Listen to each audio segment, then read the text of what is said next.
Muy buenos días, jóvenes. En esta mañana abordaremos el tema del presupuesto.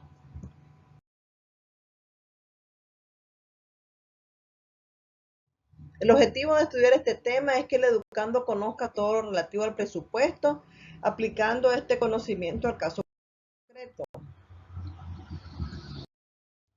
Hablaremos sobre el concepto de presupuesto. La institución presupuestaria puede ser considerada desde muy diversas perspectivas, pero al margen de aspectos económicos, políticos, contables, etc. El presupuesto se presenta como una institución jurídica que tiene carácter normativo. Constituye la expresión jurídica del plan financiero del Estado. Esto es el programa racional y ordenado de las necesidades del ente público y de los medios económicos con que cuentan para cubrirlas para un periodo de tiempo determinado. La naturaleza jurídica. En nuestro derecho podemos afirmar que formalmente el presupuesto se expresa mediante una ley por cuanto emana del órgano que tiene la tarea de crear leyes. Así lo expresa el artículo 138 de la Constitución Política de la República de Nicaragua, el cual en su inciso 6, como parte de las atribuciones de la Asamblea Nacional, está la de conocer, discutir y aprobar el proyecto de ley anual de presupuesto general de la República y ser informada periódicamente de su ejercicio conforme el procedimiento en la Constitución y la ley. Desde el punto de vista material, es un acto administrativo que se limita a calcular los ingresos y autorizar los gastos, que no contienen normas jurídicas sustanciales, y por tanto esta ley anual no puede crear tributos. En nuestro país es necesario reafirmar que la naturaleza jurídica de esta institución financiera coincide con la corriente predominante que asigna al presupuesto el carácter de ley formal, ya que con respecto a los recursos, el presupuesto solo los calcula, pero no los crea, pues estos están preestablecidos por otras leyes con tal independencia. En cuanto a los gastos, tampoco contienen normas sustanciales, pues limita al Poder Ejecutivo a autorizarlos sin obligarlo a realizarlo. Entonces, estudiaremos ahorita el presupuesto como ley. La corriente más difundida tiene sus antecedentes en la clasificación de las leyes según su contenido. Y no conforme al órgano del cual emanan, esta teoría pretende que la ley de presupuesto no contenga norma jurídica alguna. Reviste extrínsecamente la apariencia de ley, pero intrínsecamente es un acto administrativo. La ley de presupuesto no constituye una regla de derecho, por eso es más propio hablar de operación administrativa antes que de acto administrativo, que puede inducir a confusión. Según esta interpretación, el presupuesto es un plan contable, un programa financiero elaborado por el Ejecutivo y que el Legislativo aprueba o autoriza, facultando para administrar los ingresos y los gastos preestablecidos por aquel. De aquí el rechazo del concepto unitario del presupuesto, por una parte, que es operación administrativa, y el texto aprobatorio de aquel que sería la ley propiamente dicha, así como también la otra consecuencia de que dicha ley es de autorización, concepto que la doctrina francesa considera como el punto central básico del derecho presupuestario. Tenemos dos autores que nos comentan lo que es presupuesto. Para ellos, para Duyit, este autor dice que el presupuesto es una ley propiamente dicha, con significación jurídica, una manera de operación administrativa, estimando que no puede considerarse como acto unitario, sino separando la parte correspondiente a gastos de la referente a recursos en lo que respecta a gastos. El presupuesto nunca es una ley, sino un acto administrativo, en el cual el Parlamento desempeña la función de agente administrativo.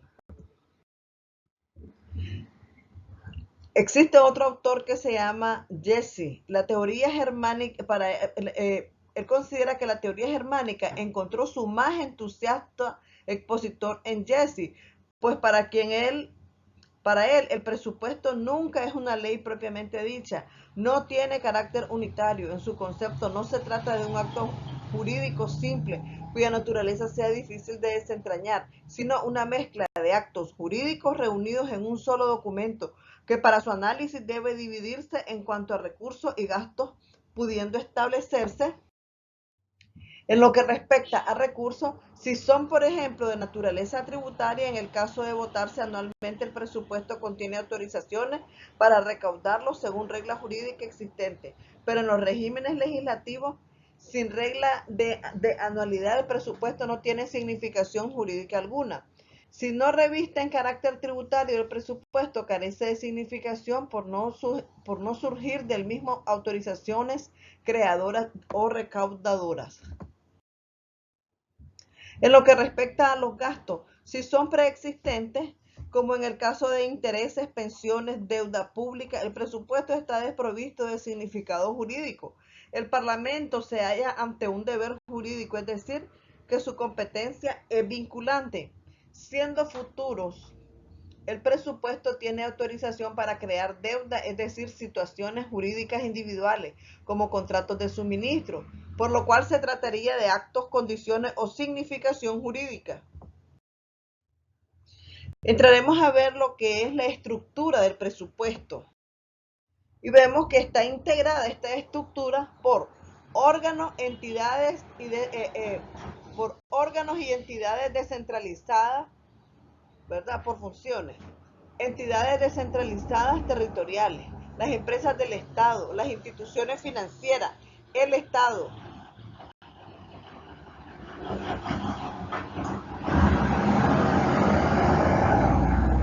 Órganos autónomos del Estado dependientes de este. Entraremos a ver los principios presupuestarios. Está regido el presupuesto por los siguientes principios. 1. La coherencia macroeconómica, es decir, la formulación, aprobación, ejecución de los presupuestos. Ha de guardar concordancia con el Plan Nacional de Desarrollo, el Programa Económico Financiero, el marco presupuestario de mediano plazo, la política de endeudamiento y el programa de inversiones públicas. Como segundo principio, el equilibrio presupuestario. ¿Qué significa esto? El total de los ingresos estimados y de los egresos autorizados deberán ser concordantes entre sí.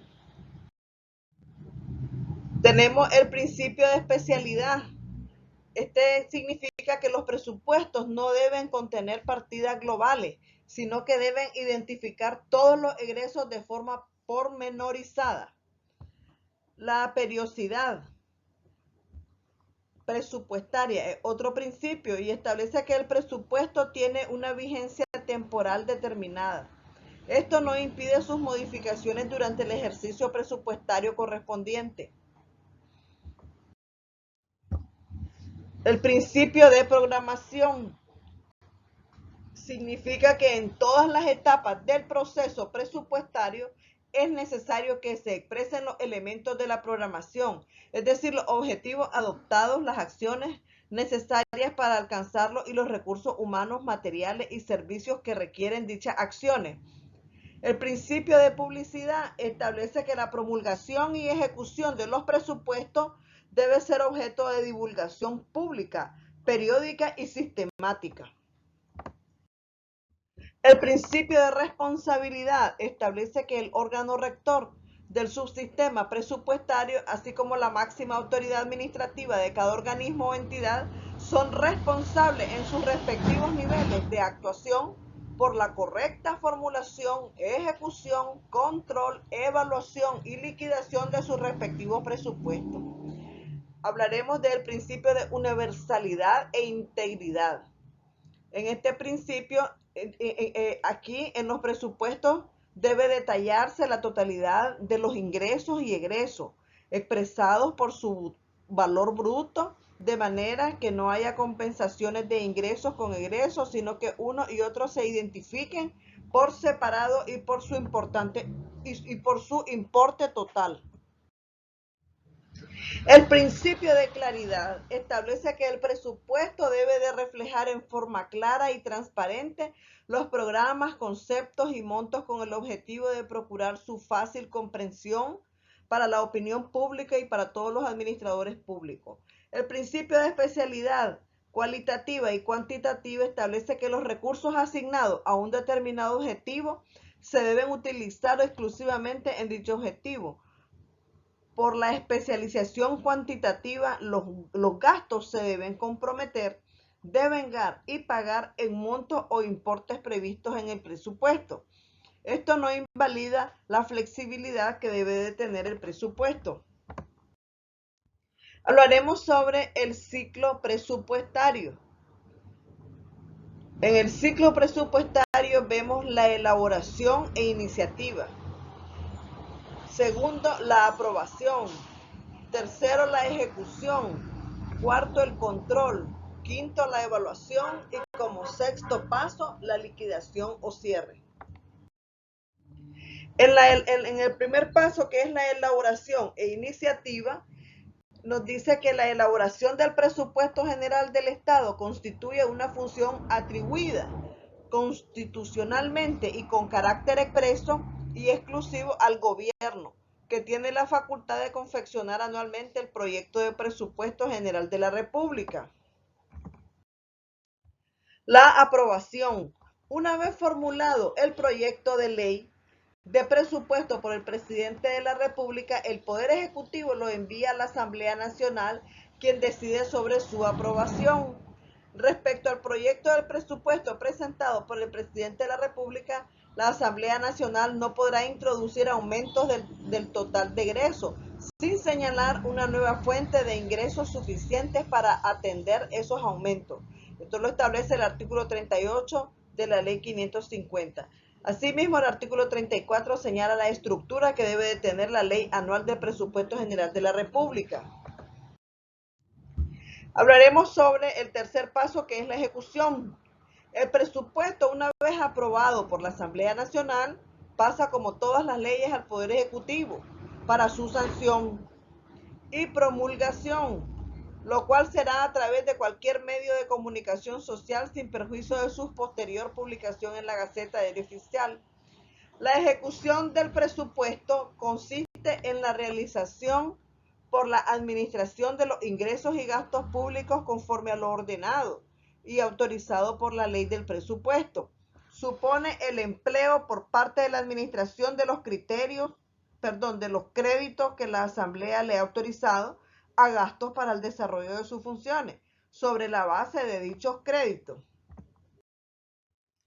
Otro paso sería el control.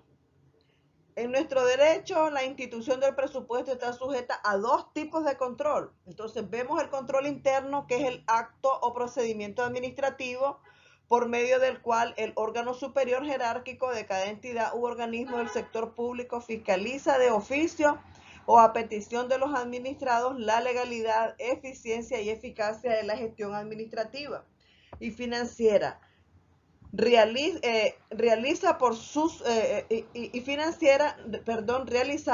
subordinados. En el ejercicio del control interno, el órgano superior jerárquico goza de potestades disciplinarias para sancionar las transgresiones que detecte conforme la ley, informando de sus actuaciones a la Contraloría General de la República para que ésta ejerza las atribuciones que le confiere a su ley orgánica. En el control interno es completamente del control externo de la Contraloría General de la República, entidad fiscalizadora que con sujeción a su ley orgánica podrá evaluar, orientar, coordinar y en caso necesario dispondrá de los sistemas de control interno de los organismos y entidades que conforman el sector público. Hablaremos sobre el segundo control que ejerce, ¿verdad?, este presupuesto.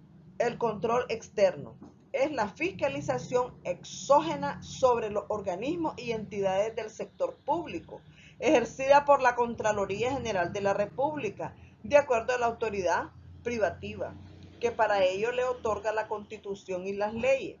La naturaleza, el alcance, norma sustantiva y de procedimiento y de dicho control se regulan por las disposiciones específicas de la ley creadora de la Contraloría General de la República, ley orgánica de la Contraloría General de la República y demás leyes especiales. Otro paso de este ciclo presupuestario es la evaluación. Está ejercida por la Dirección General de Presupuesto del Ministerio de Hacienda y Crédito Público, quien de forma trimestral y el cierre del ejercicio presupuestario realiza un análisis de los resultados financieros y físicos y una evaluación de los programas de gasto y de cualquier otra información que considere pertinente. Con dicho análisis, la Dirección General de Presupuesto evaluará los efectos producidos e interpretará las variaciones operadas con efecto a lo programado y procurará determinar sus causas. En base a la información anterior, la Dirección General de Presupuesto preparará informes con recomendaciones que deberán ser presentadas a las autoridades superiores y a los responsables de los organismos y entidades que correspondan. Liquidación o cierre, que es la última etapa del ciclo presupuestario. Pues se trata de una operación contable que establece resultados de la gestión presupuestaria, es decir, la contabilización final de los pagos e ingresos realizados con carga a los créditos autorizados, a las previsiones de ingresos consignadas en el presupuesto. Inicia en los 90 días posteriores a la finalización del ejercicio presupuestario. En este lapso, el Ministerio de Hacienda y Crédito Público elaborará un informe de liquidación financiera y física del presupuesto general de la República y lo presenta al presidente de la República. La Contraloría General de la República dictará el informe de ejecución presupuestario remitido por el Ministerio de Hacienda y Crédito Público y lo remitirá a la Comisión de Asuntos Económicos, Finanzas y Presupuesto de la Asamblea Nacional, la que deberá emitir sus consideraciones a Primera Secretaría de la Asamblea Nacional, la que deberá emitir sus consideraciones a previa comparecencia del Ministerio de Hacienda y Crédito Público ante el plenario de la Asamblea Nacional. La aprobación o rechazo al informe de liquidación presupuestario le corresponde a la Asamblea Nacional. Para tal efecto, el Ministerio de Hacienda y Crédito Público comparecerá ante el plenario de la Asamblea. Muchas gracias, jóvenes. Esto ha sido todo en cuanto al tema del presupuesto. Muy buenos días.